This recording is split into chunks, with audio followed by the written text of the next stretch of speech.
Monseñor, siempre he tenido la inquietud de la importancia del Espíritu Santo en mi vida. ¿Cómo debería orarle?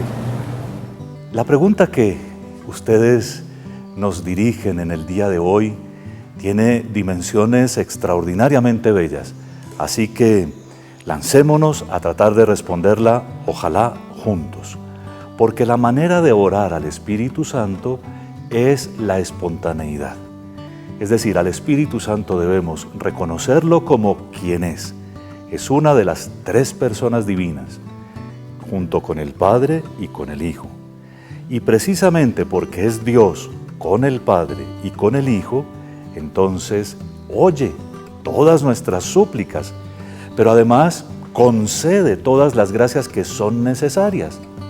En la palabra de Dios se ve que todo el orden de la gracia es regalo del Padre por medio del Hijo, que es su palabra, en el Espíritu Santo, que pone en actividad todo el orden de la creación, de la redención y, por supuesto, de la santificación. Hay oraciones tradicionales y hay oraciones muy bellas al Espíritu Santo. Está el Ven, oh Creador Espíritu, o Veni Creator Spiritus, y también está el Ven, oh Santo Espíritu, Veni Sancte Spiritus, que les dejo de tarea ir a buscar en sus devocionales. Para hablar de la manera como nos relacionamos con el Espíritu Santo, es necesario entender y sobre todo contemplar, porque es mucho más de contemplar y de amar que de entender, la teología trinitaria, la teología de las tres personas divinas. Todos ustedes saben, porque han sido educados en la fe, que Dios es uno, absoluta y solamente uno. Pero que Dios, según lo reveló nuestro Señor Jesucristo, en aquel tiempo que la Biblia llama la plenitud de los tiempos, es tres personas distintas. El Dios uno y único es Padre, Hijo y Espíritu Santo. Comenzar de esta consideración es supremamente importante. El Padre y el Hijo y el Espíritu Santo reciben una misma adoración y gloria. Es decir, reciben la adoración de aquellos que en la fe los reconocen que es una sola su divinidad, y también reciben la gloria de todos aquellos que la expresan. En hebreo, la palabra gloria es el peso de una persona. Diría uno, lo que vale en oro, ¿cierto? Su peso. Y la gloria de Dios no tiene forma de negociarse. De tal manera que en el Antiguo Testamento la revelación de Dios es el que tiene toda la gloria, todo el poder, toda la ciencia y la sabiduría. Ese es Dios, el Dios que se reveló a nuestros antiguos padres, pero que cuando envió a su Hijo, nuestro Señor Jesucristo, nos mostró que en Él hay multiplicidad de personas. Mejor dicho, en Él hay tres personas. Nuestro Señor Jesucristo comenzó a hablar con tanta naturalidad del Padre que todo el mundo entendió que se hacía el Hijo de Dios. De hecho, uno de los motivos de su condenación, si ustedes leen atentamente los relatos de la pasión de nuestro Señor Jesucristo, es que éste se ha hecho igual a Dios, se ha hecho Hijo de Dios. A ellos les parecía inaudito. Y sin embargo, nuestro Señor Jesucristo lo dijo con tanta naturalidad que todo el mundo entendió. Este se hace Hijo de Dios. En ciertos momentos, Él distingue la manera como Él es Hijo de Dios y como nosotros somos hijos de Dios. Como cuando, por ejemplo, en la resurrección le dice a este buen grupo de mujeres, subo al Dios mío y Dios vuestro, al Padre mío y Padre vuestro. O también como cuando nos enseña a orar. Ustedes, cuando oren, digan, Padre nuestro que estás en el cielo, etc. Más adelante, según parece por el Evangelio de San Juan, sobre todo ya avanzada su vida pública, comienza también a anunciar a otro consolador, a otro paráclito para ser más exactos. Y eso lo constituye a él en paráclito, pero además comienza a anunciar a uno como él, que vendrá del Padre y que él mismo mandará, y que es el Espíritu Santo. La palabra paráclito no tiene traducción real en castellano, porque es un conjunto de cosas. Paráclito quiere decir consolador, es decir, el que consuela, el que anima. Paráclito quiere decir también defensor, como un abogado que nos defiende, que pone la cara por nosotros. Y también quiere decir el que pleitea, porque a veces un paráclito tiene que ponerle fuerza a la cosa, como lo que hace Dios según el libro del Apocalipsis por medio de San Miguel Arcángel. Entonces, el Espíritu Santo es otro paráclito, como Cristo, que da la cara por nosotros, que se va a la pasión a nombre de todos nosotros y para pagar la deuda que nosotros habíamos contraído por nuestros muchos pecados. El Espíritu Santo no es el que asume la cruz ni el que va a la pasión, pero ahí está, haciendo que todo esto sea posible, entre otras cosas, haciendo que la obediencia al Padre sea perfectamente vista por el Hijo en esos momentos de oscuridad terrible. El Espíritu Santo comienza, digamos, su actividad más evidente después de la muerte de nuestro Señor Jesucristo. Y no exactamente en la cruz, aunque en la cruz, San Juan, cuando relata la muerte del Señor, dice, e inclinando la cabeza, entregó el Espíritu. Por supuesto que podemos desde allí comenzar a contemplar al Espíritu que se derrama, como cuando la buena mujer del 8 días antes de la pasión rompió el frasco de alabastro y el perfume se regó por toda la casa. Así, cuando es como roto el Dios humanado por la muerte, se difunde el Espíritu, pero todavía no.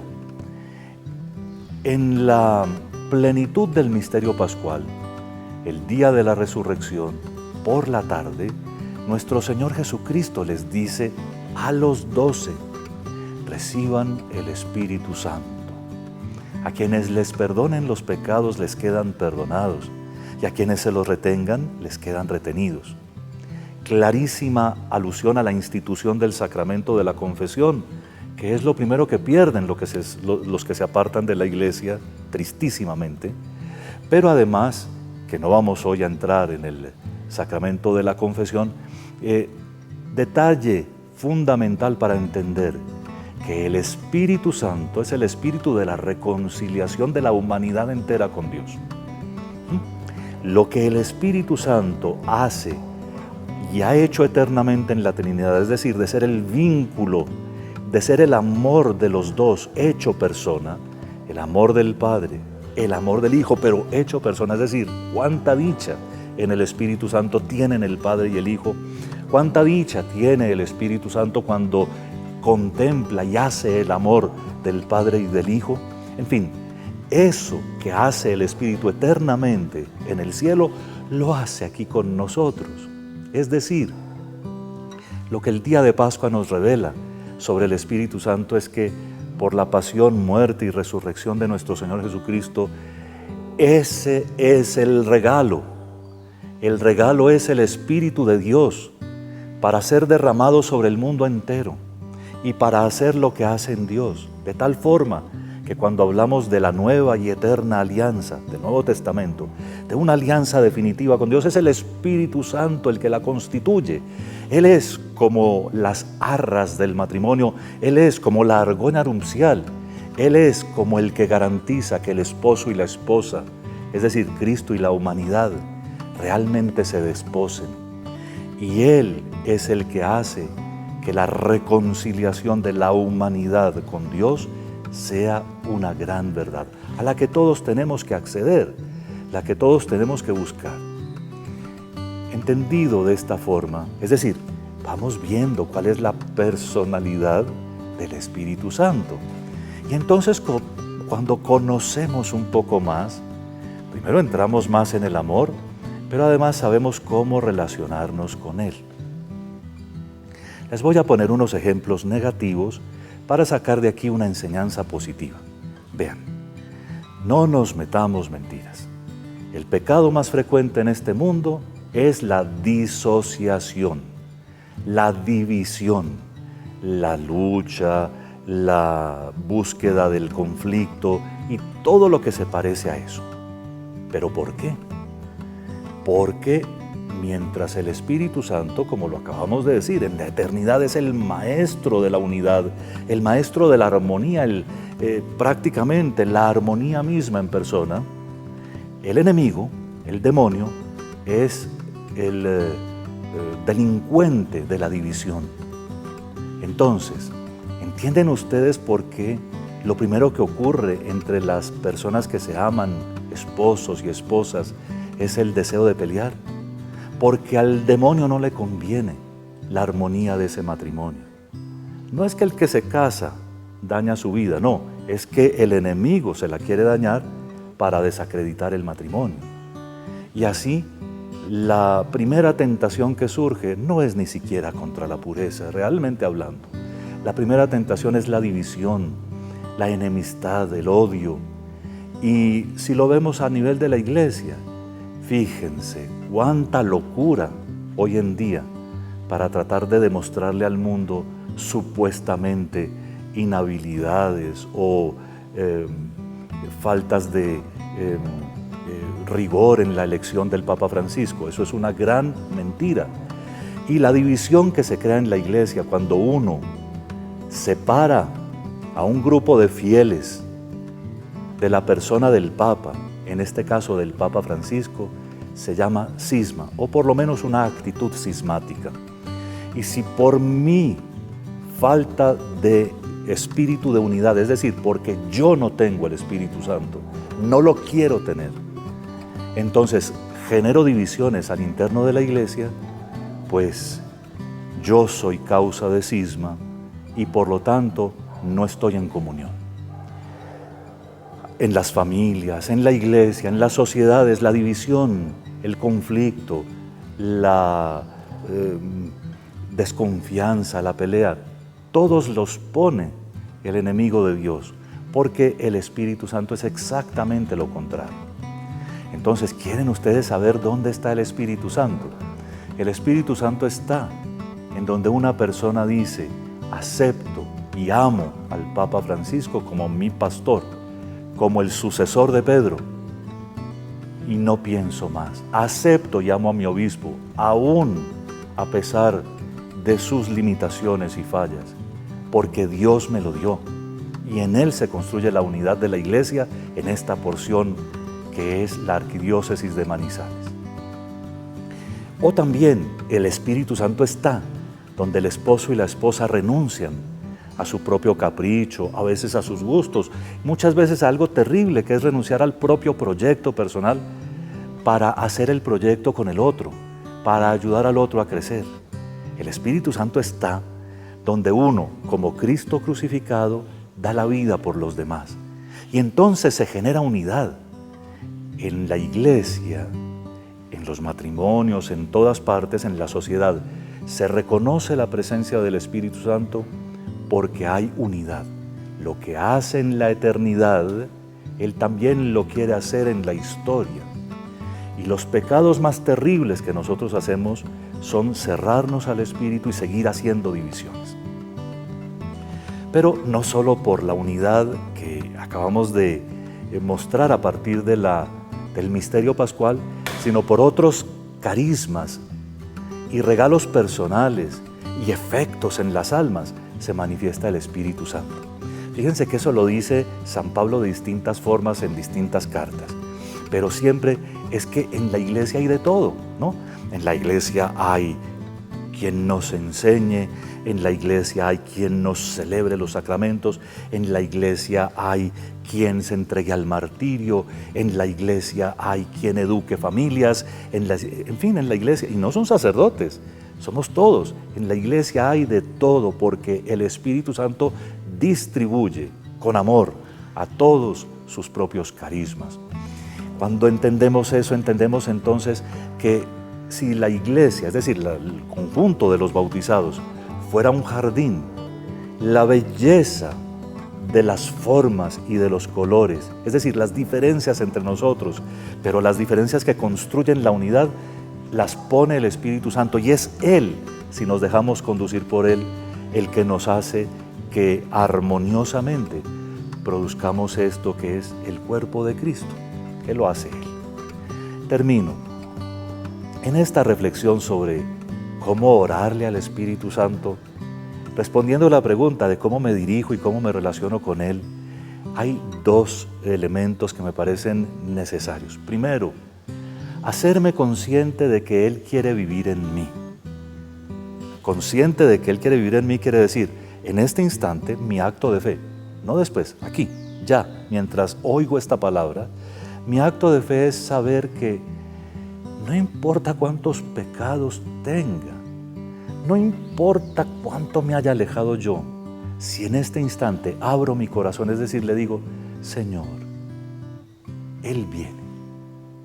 Él espera nomás que abramos un orificio, un rinconcito, un pequeño espacio para Él entrar y trabajar allí. Y Él sabe cómo abrir las conchas más cerradas y más desordenadas. Solo Él lo sabe.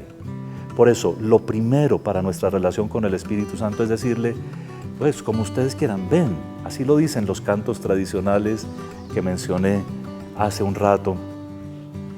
Ven, Espíritu Santo, ven, si quieren. Pero realmente Él está.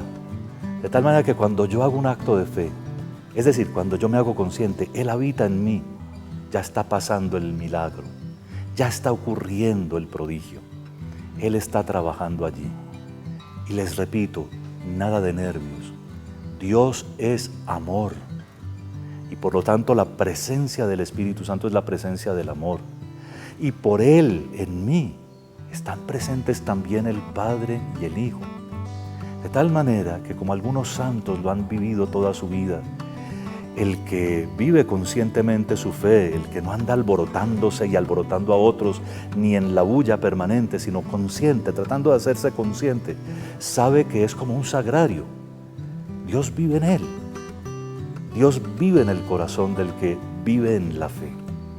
Segundo, hay que hablar. A las personas se les habla. Y cuando queremos mejorar nuestra relación con las personas, charlamos, conversamos. Como les dije al inicio, hay dos formas de oración para relacionarnos con el Espíritu Santo. La espontánea, la del que le habla, simplemente y le presenta su vida, le pide su ayuda, le pide la luz, porque Él es la luz de la fe, ¿verdad?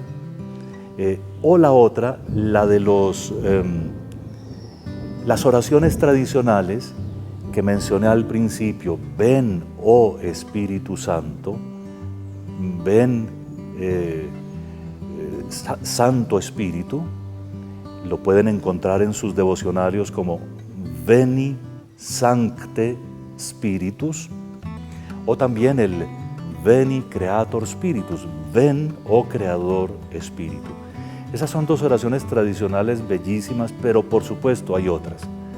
Tengan mucho cuidado de no hacer oraciones al Espíritu Santo que no tengan aprobación eclesiástica de un obispo conocido, porque al Espíritu Santo también lo maltratan todos estos que quieren mezclar fe con superstición, todos esos que quieren hacerse los milagreros y los milagrosos y por lo tanto todos los que explotan sentimientos, ¿no? A uno tratan de siempre manipularlo por la emotividad y de hacerlo llorar por aquí, llorar por allá y desmayarse aquí, desmayarse allá. Tengan mucho cuidado de eso. Cuando hay cosas raras, normalmente no se parece al Espíritu Santo, porque así como estamos hablando en el Espíritu Santo, sin hacer cosas raras, así es Él. Él es muy discreto.